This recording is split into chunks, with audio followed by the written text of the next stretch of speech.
Making episodes on angels is never quite so simple, mainly on the account that throughout much biblical apocrypha, the angels appear to go virtually unnamed, or otherwise don't really show up at all.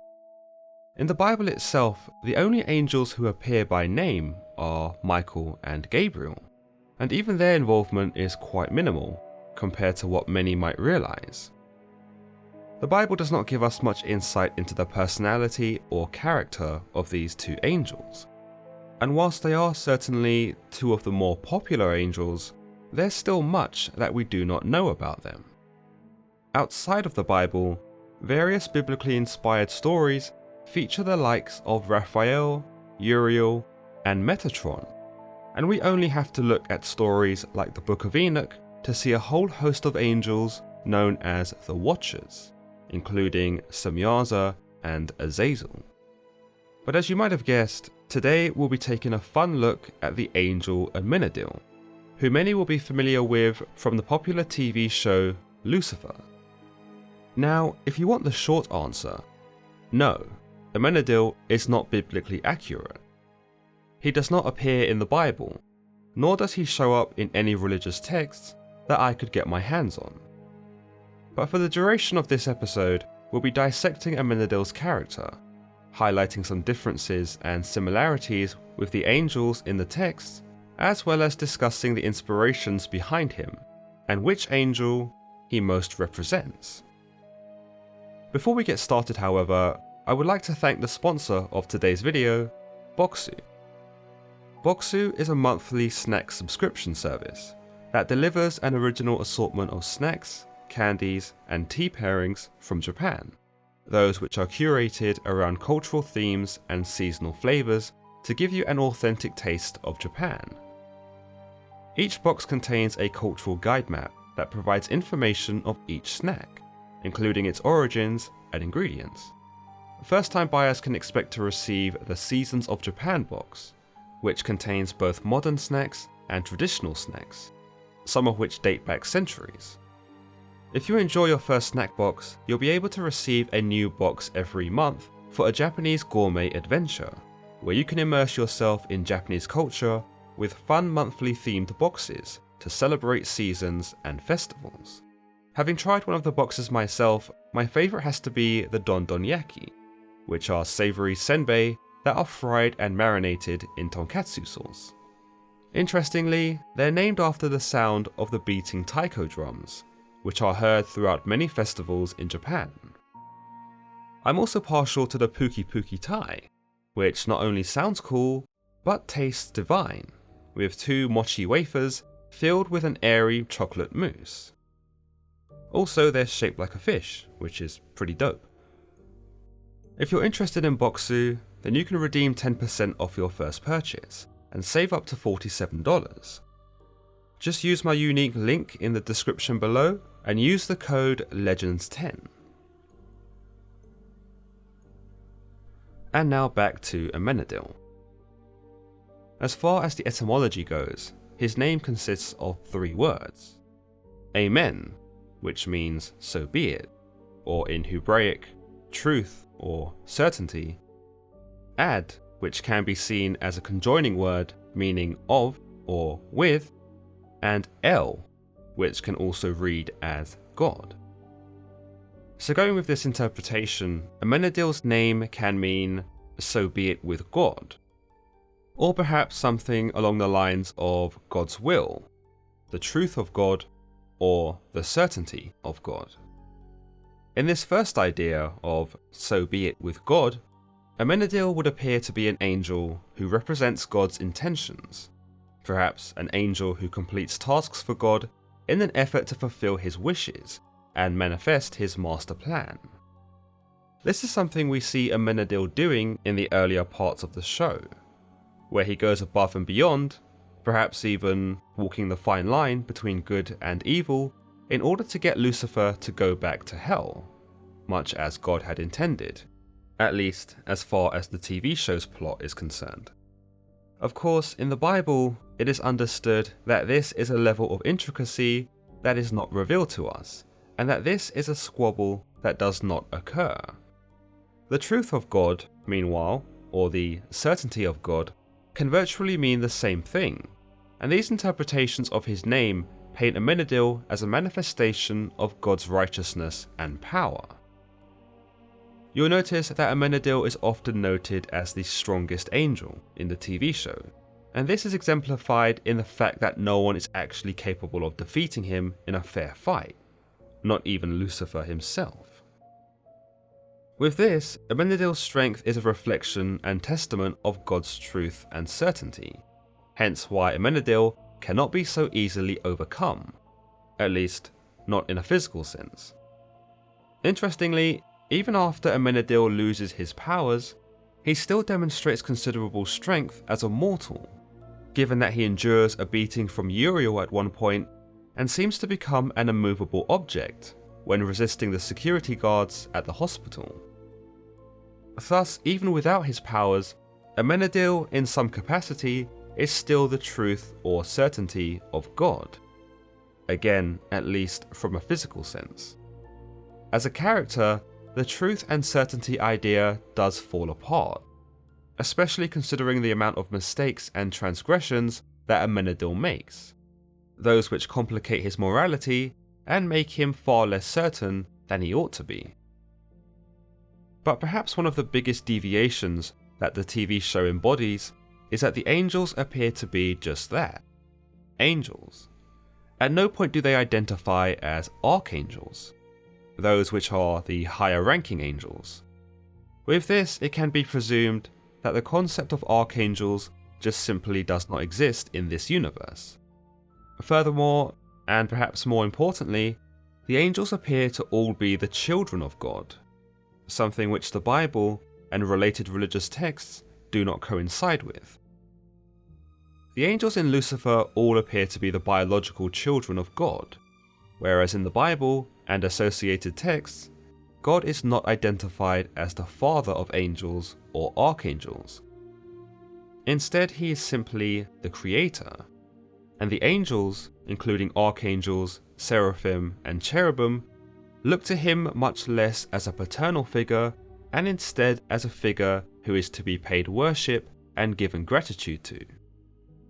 Interestingly, another tidbit to note is that Amenadiel reveals in the show that angels, including himself, were never born exactly, but that they were formed fully grown by God.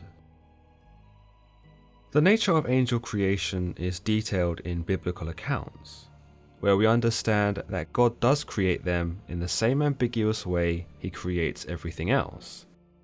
But never is it detailed that he shares a parental relationship with the angels, nor sees them as his very own children. It might also be said that angels do not exist in the same way humans do, where angels are in some beliefs considered to be spirits that don't possess bodies. Therefore, understanding how they are made is simply beyond us. As discussed, Amenadiel is considered to be God's favourite son, the strongest angel in heaven, and something of a warrior. Yet throughout the show, we don't see him receive much in the way of combative orders from God. Instead, the two main tasks God gives him include convincing Lucifer to return to hell and to bless the parents of the character Chloe Decker with her miraculous birth. Now, given Amenadiel's warrior-esque character, these sound like far more diplomatic missions, those which might have been better suited to a messenger angel like Gabriel, who remained suspiciously absent from the show. Instead, God tasks Amenadiel with these errands, perhaps a sign of his confidence in Amenadiel that he will complete all commands requested of him, regardless of how tedious or incongruent they are with his own skill set. Amenadiel does obey all of God's commands prior to his settling on Earth, where we understand that Amenadiel's loyalty to God is unquestionable, given that he is credited for having made some terribly hard choices, including conspiring to kill Lucifer in an effort to banish him to hell, cursing Cain to an endless existence, and even carrying his own mother to hell, simply because God willed it. Personally, I had always compared Amenadiel as the strongest angel to the likes of Archangel Michael, who is seen similarly in the Book of Revelations as the commander of the angelic host. I'm certain that inspiration for Amenadiel was likely drawn directly from Archangel Michael, especially when we consider his ultimate confrontation with Lucifer that sees the two angels pitted against each other. This celestial event that takes place in Revelations sees Michael defeating Lucifer's dragon form and casting him out of heaven. But whilst Amenadiel and Lucifer start out as enemies in some sense, and Amenadiel certainly adopts a Michael vibe in being Lucifer's first real adversary, they do reconcile and become more familiar with each other, even counselling and helping each other. This of course leads the character of Amenadiel to become more acquainted with Earth, where he begins to become more human, both in his spirituality as he begins to question God, and in his own appetite as he begins to fornicate with the demon Mazikeen and drifts from his original purpose. It certainly is an interesting take on the angels, and perhaps one that is more akin to the Watchers in the Book of Enoch. With the exception of Lucifer and the unnamed angels who followed him in his revolt against God in Revelations, angels do not appear to second-guess God, and are painted as infallible, incorruptible beings. In a sense, they are an idealistic image of what believers should aspire to be like, ever grateful to God and willing to carry out whatever he asks of them. With this, Amenadiel does demonstrate his very own fall from God's graces, as he proceeds to form a relationship with a demon, something which the show details as being a big no-no, though also not something that ever transpires in the Bible. Additionally, Amenadiel is also seen to father a son with the mortal character Linda Martin. Biblically speaking, the idea of angels forming relationships with humans, let alone impregnating them, is not something that is ever taken into consideration. Yet in the Book of Enoch, we do see the Watchers copulate with the mortal women, and they do give birth, although they conceive monstrous giants known as the Nephilim, which God ends up destroying anyway.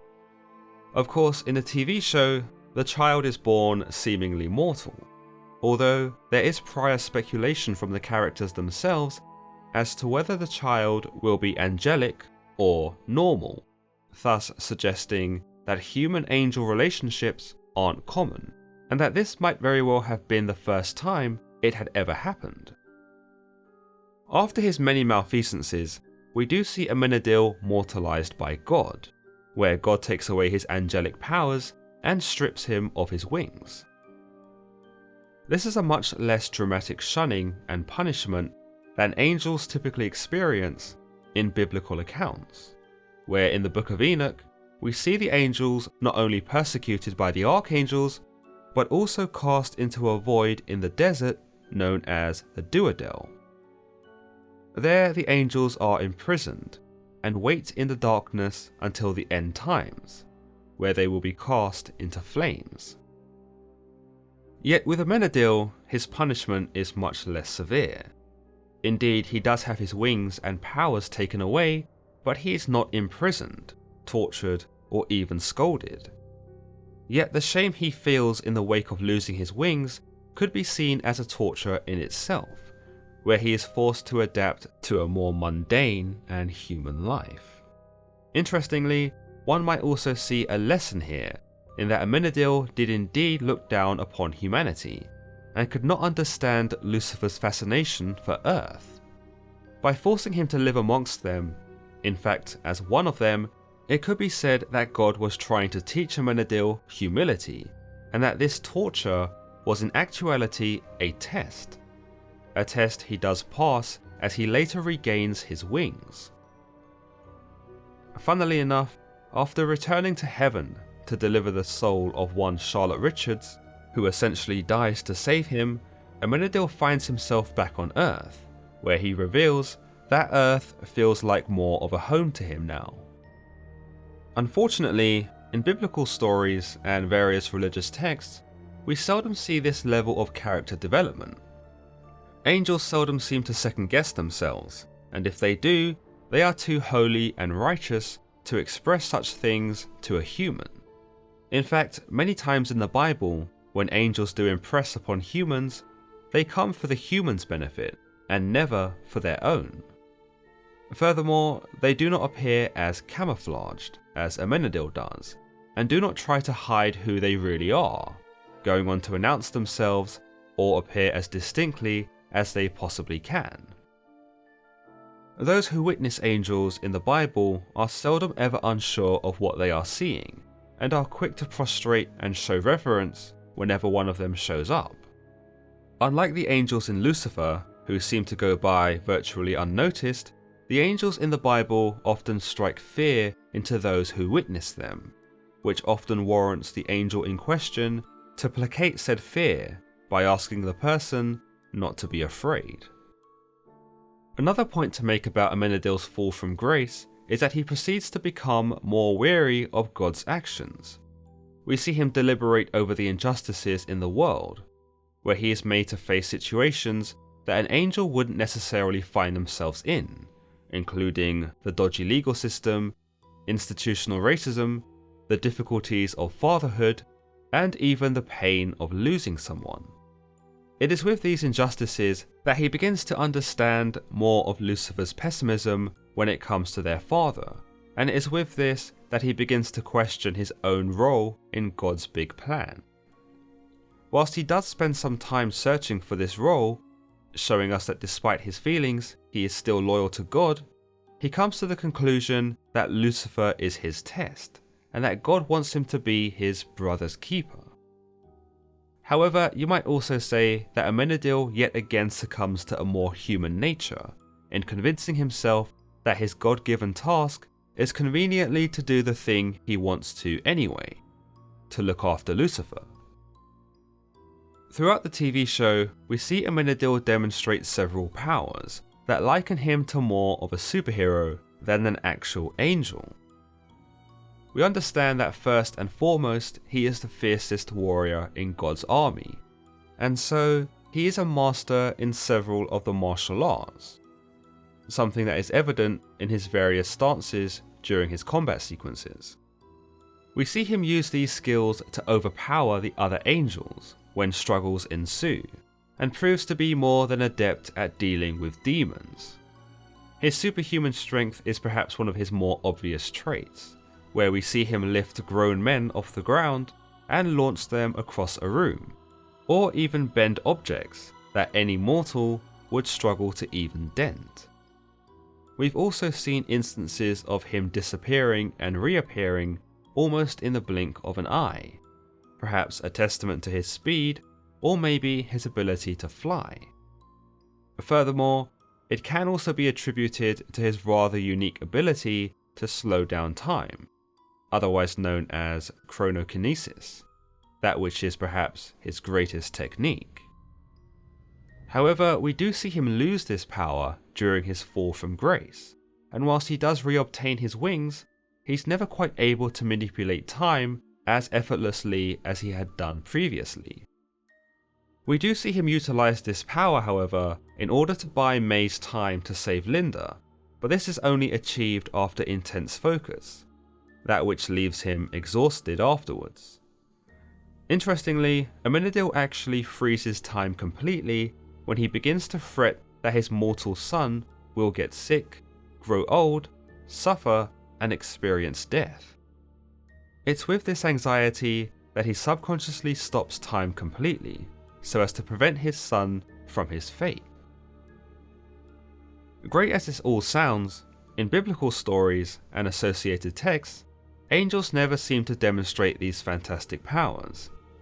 In many occasions where an angel is seen, the witness is usually overcome with the starkness of their persona. The mere appearance of the angel is enough to have the witness barreling over with fear, entirely overcome and struck with the utmost reverence.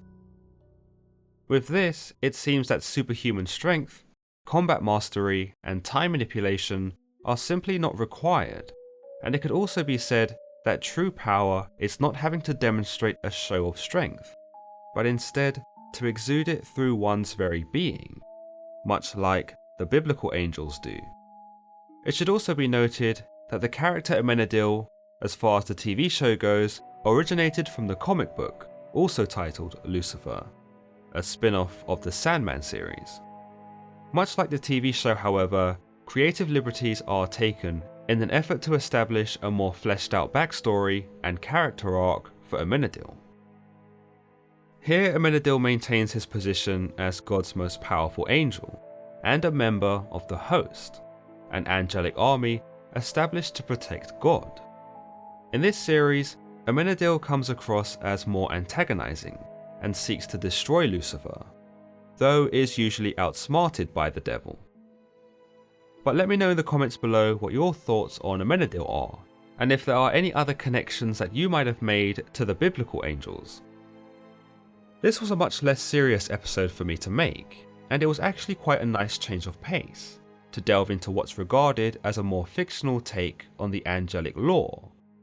So if you'd like to see more videos like this, maybe one on the demon Masakine, or the goddess aspect that's been seen in the show, then let me know.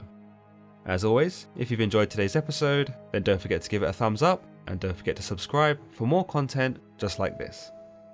Until next time.